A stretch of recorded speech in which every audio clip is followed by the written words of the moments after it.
आता बघूयात मुंबई पुण्यातल्या टॉप 9 घडामोडी। परळ टीटी पुलाच्या कामाच्या ठिकाणी गुजराती भाषेमध्ये फलक तर इंग्रजी आणि गुजराती भाषेतील फलक लावल्यानं वाद। नागरिकांनी नाराजी व्यक्त केल्यानंतर गुजराती भाषेतील फलक हटवले।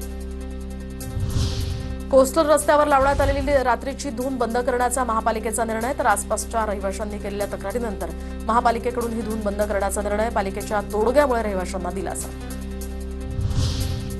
धारावी पुनर्विकास प्रकल्पामध्ये बनावट कागदपत्रांच्या आधारे 40 जणांनी घरं लाटल्याचं उघड।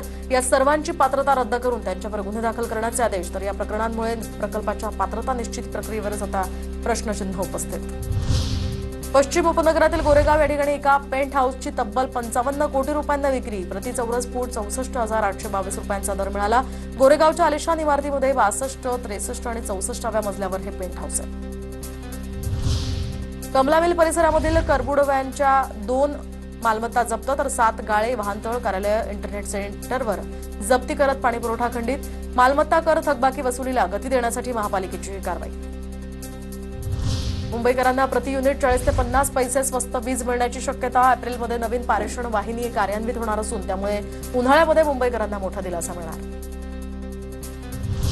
नवी मुंबईमध्ये फेरीवाला कायद्याच्या अंमलबजावणीत होणाऱ्या विलंबाबद्दल उच्च न्यायालयाकडून नाराजी व्यक्त। न्यायालयाकडून प्रशासनाला स्पष्ट आराखडा सादर करण्याचेही आदेश तर हलगर्जीपणा करणाऱ्यांवर कारवाईचा इशारा। त्यातील हडपसर भागामध्ये काही ठिकाणी पाणी टंचाई तर पाणी पुरवठा योजनेसाठी कोट्यवधी रुपये खर्चूनही उपाययोजना न झाल्याचा आरोप। 7 ते 8 वर्षांनंतर सुद्धा पाणी टंचाई कायम असल्यानं नागरिकांचा संताप।